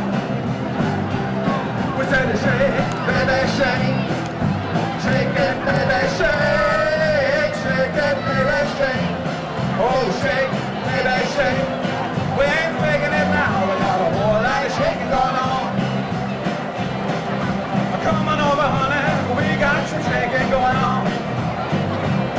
Oh, come on over, baby. We got some shaking going on. We ain't faking it now. We got a whole lot of shaking going on. We say to shake, baby, shake. Shake it, baby, shake. Shake it, baby, shake. Oh, shake, baby, shake. We ain't faking it now. We got a whole lot of shaking going on.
One of the hardest things I ever had to do was get up on stage. I had to do it. First of all, team captain, welcome him on the stage, Francie Cavanagh.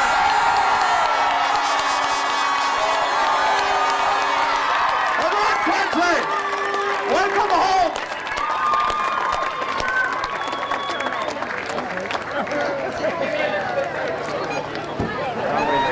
Next up, Ginger, Karen and Gary Martha! And my admin! Welcome home, Gary! Next, the man from Smear, sharpshooter, Donny McKeown! Come on, applause! In the fire, you're towering among them all! Join the stage!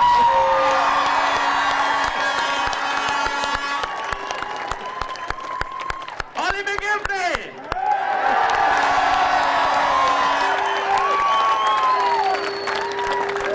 Believe it or not, I played football with him! Come on, Ollie, welcome home! Come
silly gigs in me time. This is one of the proudest moments for me to come on stage. As I said last year, the hardest thing for these lads was to come on this stage. But we all said we'd be behind them again, and we're behind them tonight.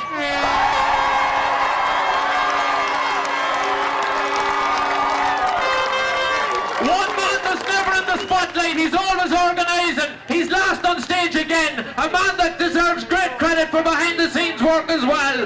John Riley!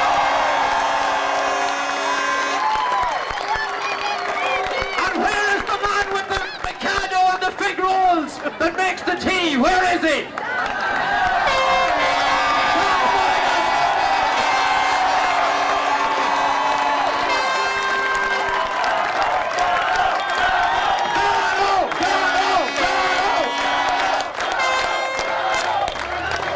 One thing, Dan, I'll guarantee it's not Lions we're putting in the cup tonight.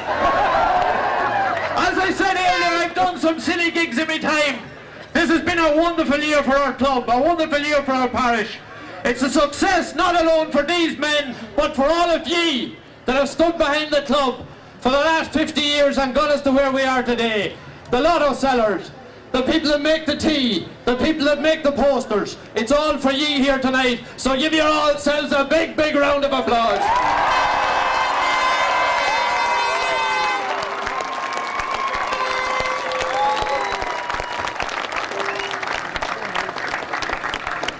This has been a wonderful year. We opened a new facility.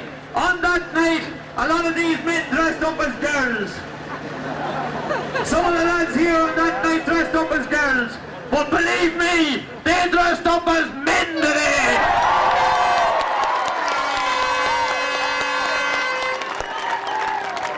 But just be careful, some of them might be dressing up like girls later on in the early hours of the night. Also, I'd like to welcome on stage our physio. Geraldine, our physio.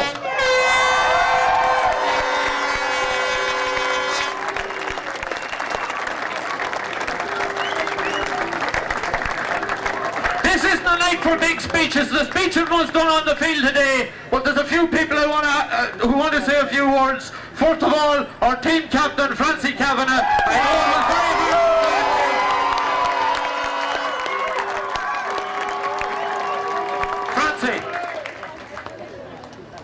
Thanks very much, Miles.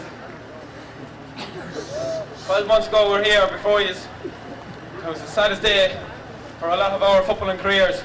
And you all came out with big numbers to support us that evening, even though we'd let us down. We didn't play to our potential. But we're glad to be back this year. And we have Sean Conley with us.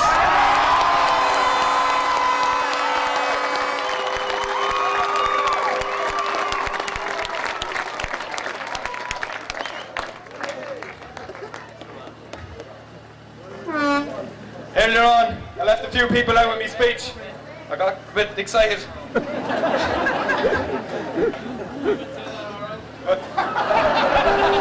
no. But trust Miles, he didn't forget them. And now we're John Riley, Dan Mulligan, great men, are always there nearly first at training, having stuff ready for us to go out and get straight into the action.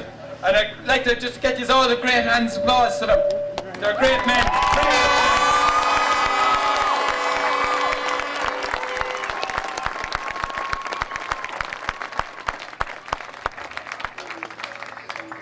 I also forgot to mention our team physio. She has 3 or 4 little Gowna men over there. And she's a hard enough job keeping after them, never mind looking after 26 of us. I'd like to give her a great round of applause.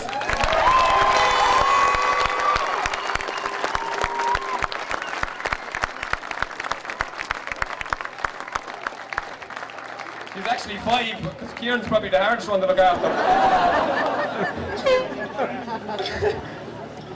I'd also like to thank everyone that put in effort training us as underage. The likes of Jackie Flanagan, a man who deserves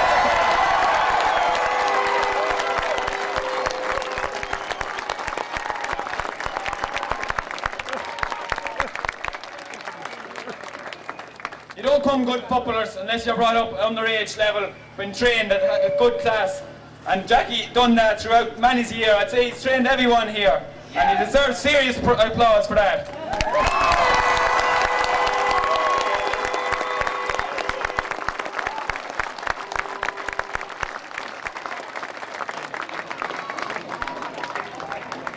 I'd like to thank our chairman, Seamus Tracy, and all the executive. Anything we asked for, we got it. That's great. That's great. No, whatever we asked for, we always got it. And that's down to Seamus Tracy and all the executive. We are in your debt. Thanks very much.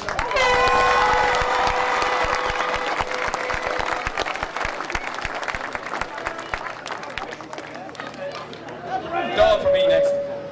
I'd also like to thank everyone that came here today and last year, and everybody at the match today with their colours out flying.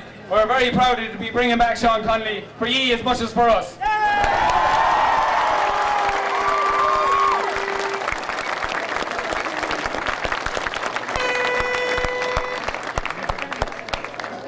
And just again, I'd like to thank the 4 men, those overs.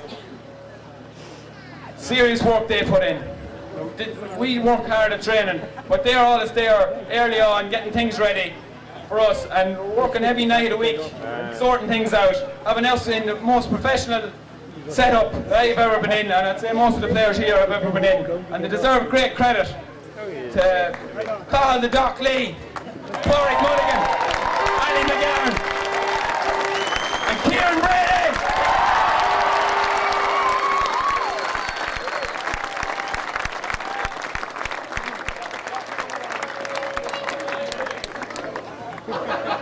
Kieran Brady brought us from 2 years ago from nothing. We were playing with no rhythm to our play, with no structure. And look at us now with Sean Connolly.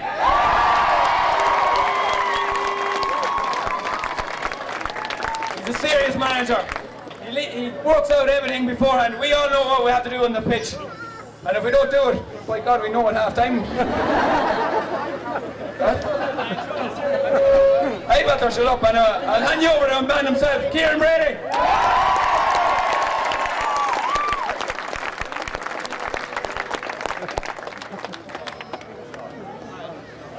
I think Frank's looking for the captaincy job again next year, folks, after that speech. But look at, I suppose, I said to the lads in the dressing room after today, I said, we showed them pictures, lads, of coming back here last year and the crowd that we had here last year to greet the team. And it was one of the most disappointing, I played football a long time, it was one of the most disappointing nights of my days and nights of my life last year when we come back here and we seen the reception that was here in Colmkill for this team. What it meant to the people of Colmkill, what it meant to the lads, and the effect it had on them. And I suppose depression set in for a few days or a few months, to be realistic about it, but we had a meeting the following week on the Wednesday night, and we said that the only way for this team to get over that was to make a concerted effort this year to get back to a final and to bring the Sean Connolly Cup home. And I'm proud of these men that they stood by their word that week and they brought this cup back home to probably one of the best supported clubs in County Longford.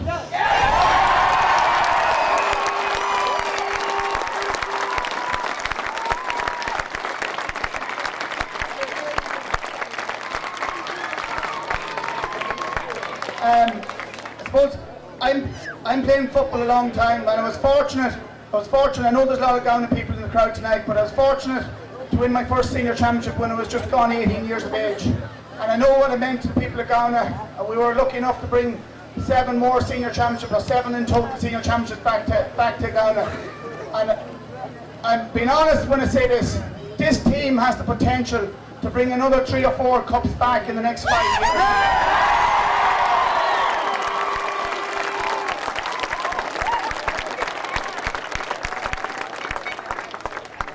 I want to thank a few people. Frank has covered them, but I want to thank Seamus Tracy, Jerry McCabe, Margaret Murta and the executive for all the work they've done. Anything that we've looked for over the last 2 years we've got, and I'd like to give them a big round of applause for the help that they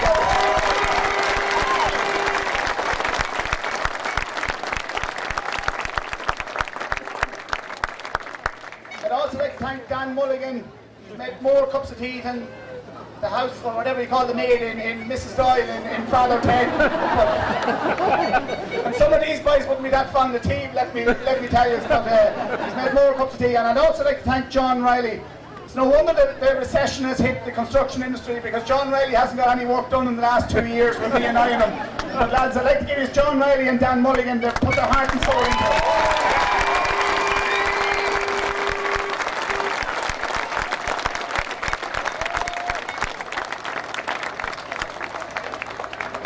And lastly, folks, to the supporters, as I said, we came back here last year and there was probably half the crowd that was here tonight. But it's easy to come out, folks, when you're after winning. To those half the crowd that was here last year, that meant so much to this team to see that we were appreciated for the effort that we put in last year. We put in just as much effort last year as we put in this year. But the maturity and the lessons that we learned last year, both on the management and on the team, stood to us in good stead. And I'm telling you, this team is capable of so much more over the next number of years, and I'd like to wish you the very, very best of luck, and thank you very much.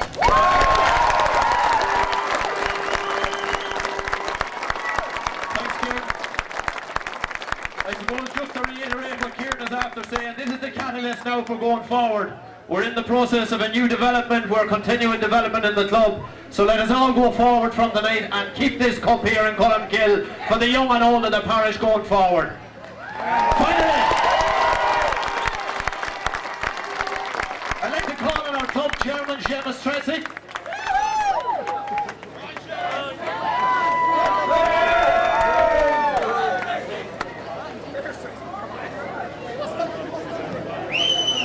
Seamus will say a few words on behalf of the executive.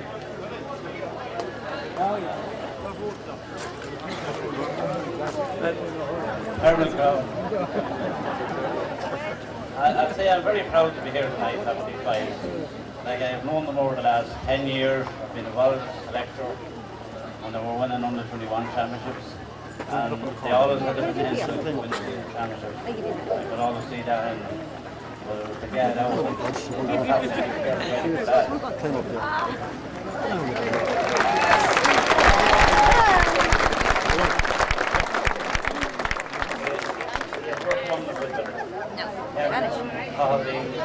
No, you have to wear me. Oric Mulligan. Ali McGahern this year. You've got Ali on this year next to the wing bag. So I'm very proud of them anyway, and I think they can go on and win another couple of championships.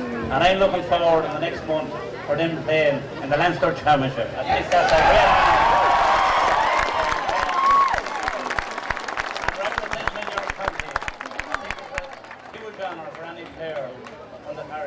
get that on.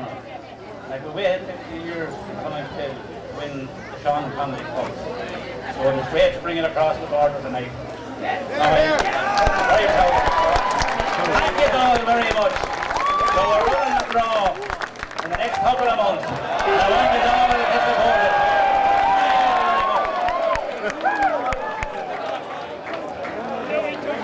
We'd love to get that little bit of marketing in. Alright, ladies and gentlemen, without further ado, we want to celebrate. The team are going in to have a bit to eat now, well deserved. Finally, I'd just like to say, Pierce, you can go into the county board proud from now on. We've finally done it.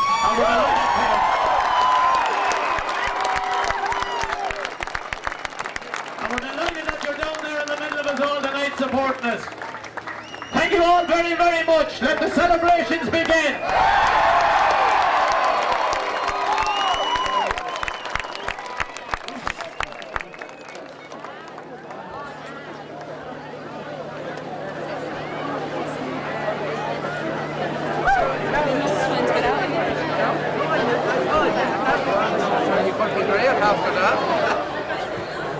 Okay, we're at the community centre here in Aughnancliffe. Finally we have Sean Conley home after 50 years of a wait, and I'm joined by one of the most loyal supporters we have in Colmkill, a man who never misses a match, John Jones. John, what does this mean to you tonight? It's unbelievable. It's a day that I waited for 40 years. I was around when they won it before, but I don't remember it. Absolutely brilliant, brilliant, great occasion. And hopefully, I definitely think this team can go on and win 2 or 3 more without a bit of bother. Thanks very much, John. John Jones, one of our most staunch supporters who never misses a game, whether we're playing home or away. Thanks, John. Kieran Tunra, who was principal of our school here, St. Colin National School. I don't know how many years were you principal there, Kieran? Well, I was there for 25 years. I was principal for about 12 or 13. But this is a very emotional moment for us all here in Columkill. We're waiting 50 years, and it's hard to come to terms with it, but it's a marvellous occasion, and I'm delighted to be a Columkill man. Thank you very much, Kieran. One of our former chairman, Kieran Tunra. Thank you. I'm also joined by Seamus McKeown, a former chairman of the club, a man who played in 1994 when we were beaten by Longford Slashers. We were favourites, I think, on the year to win it. Today, Seamus, it softens the blow of 1994. Well, 94 for me was a nightmare. It's one of the latter end of the years playing football. And really and truly, on the day, it just didn't happen for me. I know probably years before that I was a lot better equipped to win to a county final. But what happened in 94, I was so sickened about it, and it was like a nightmare for years afterwards. But having all that said, today makes up for a lot of that, especially going out there and beating Slashers. I think it was credit to the lads. We were looking at talking about the team there afterwards and talking about how they performed. You couldn't really say that any of them performed poorly because everybody gave it up their all, and 100% from everybody. It's I know it's 50 years since our last senior championship win, and we made a presentation to the senior team of that time back at the opening of the pitch.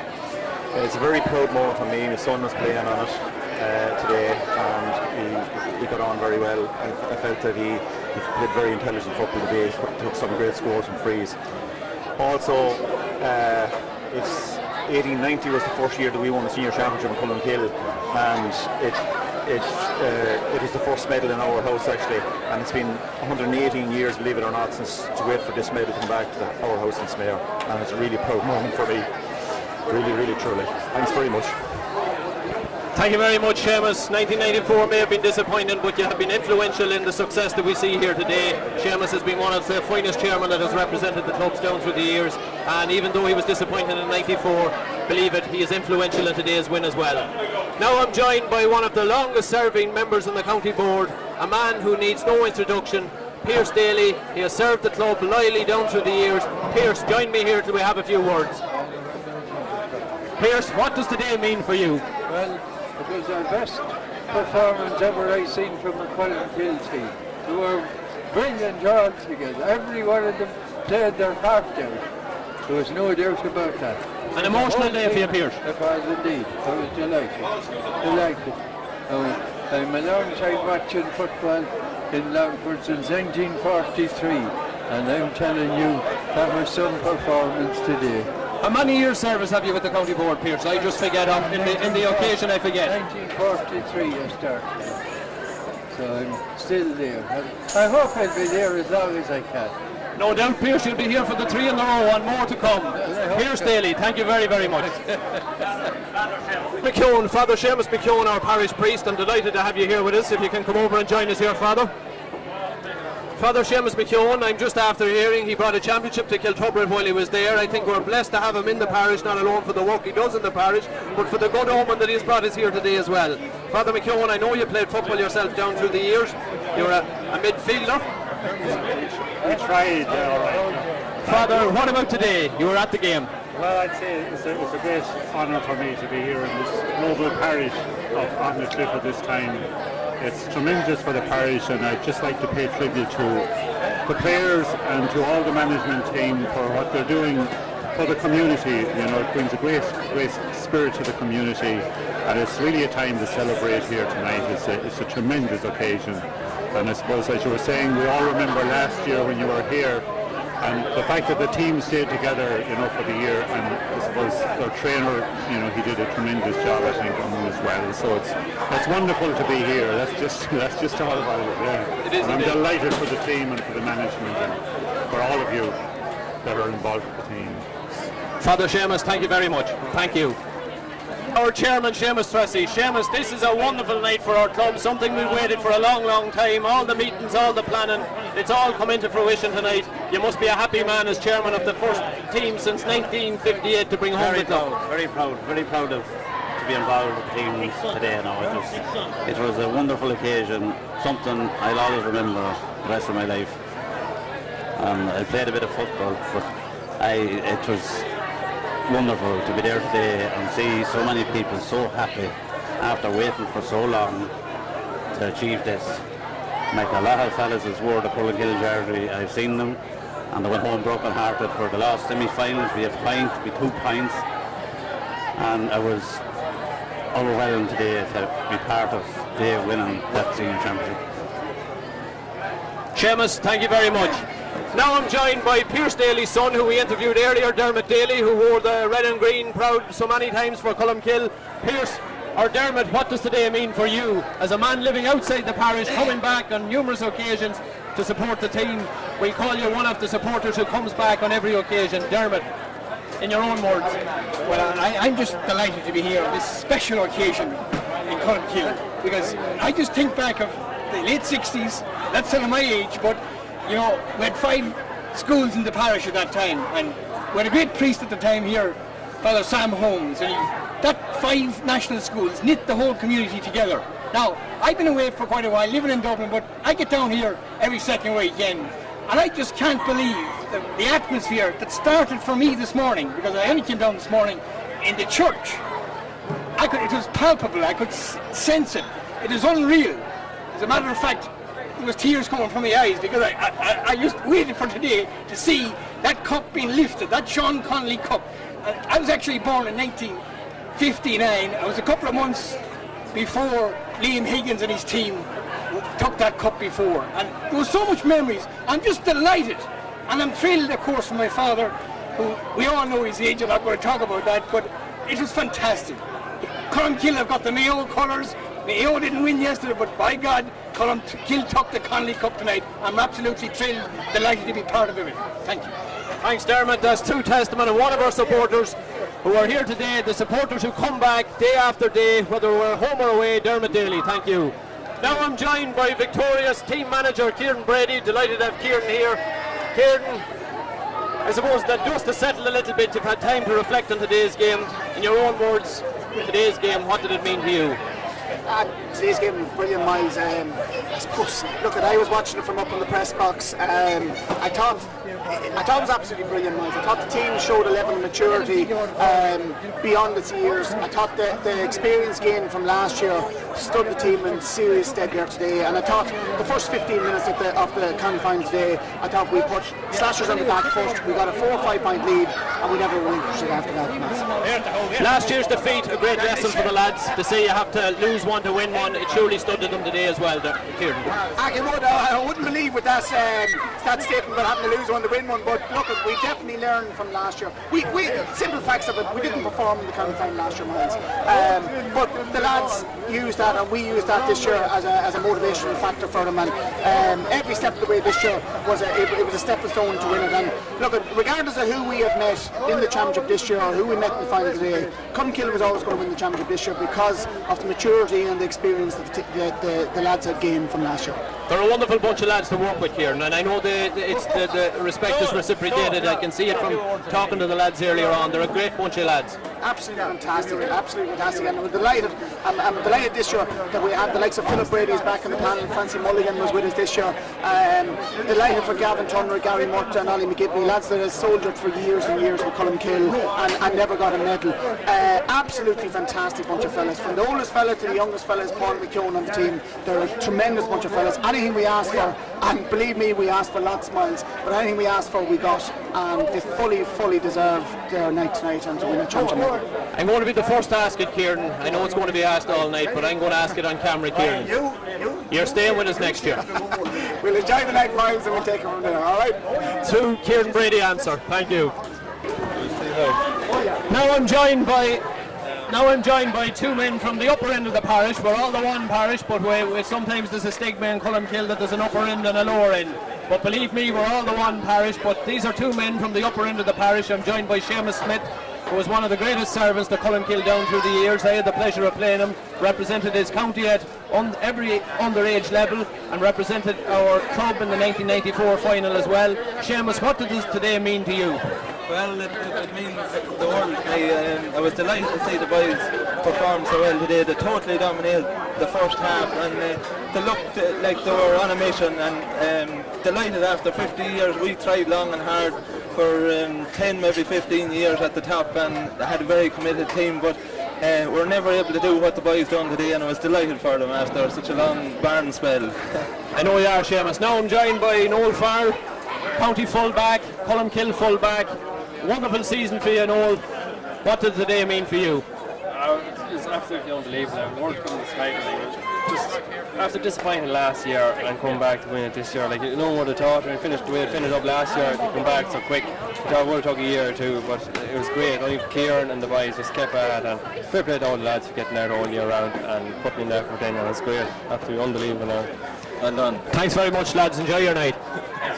Finally, I'm joined by Mary McKeown. Mary is it's a unique experience for Mary tonight. Mary has been at the other end of the camera for last year and this year doing preparation for the team. Mary, what does the day mean for you? Brilliant day for anybody from the proud day for everybody, and I can just tell the cameraman, no worry about your job. Your job is quite safe. Mary, your son Paul was on the team. How was the atmosphere like in the house this morning? It was quite relaxed, quite calm. Kept him close to the ground, keep him level. He's pretty level, a bit like myself. No, great day for everybody. Great day for anybody that's green and red, and just a proud day to be from Columkill. Mary, thanks very much, and for all your help over the last year or two. Thank you. Mary Riley Keenan. Mary, a lot of years have gone by. We've soldiered together on executives down through the years. We've seen a lot of disappointment today. What does it mean for you? I enjoyed that hook at the end of the game, by the way. Well, you get another one before the end of the night. It was brilliant. Today was absolutely brilliant. Class. Couldn't explain it. This time last year we came back and we were met, and boys, people were disappointed. The emotion was there, and I have to say, Francis Hesson, captain, and Enda Farrell went into the schools the following day. Not an easy task. We were proud of them, what they done and what they didn't do. But they can go into the schools this week and bring the Conley Cup, and we're extra proud of that. Thank you very much, Mary. Thank you.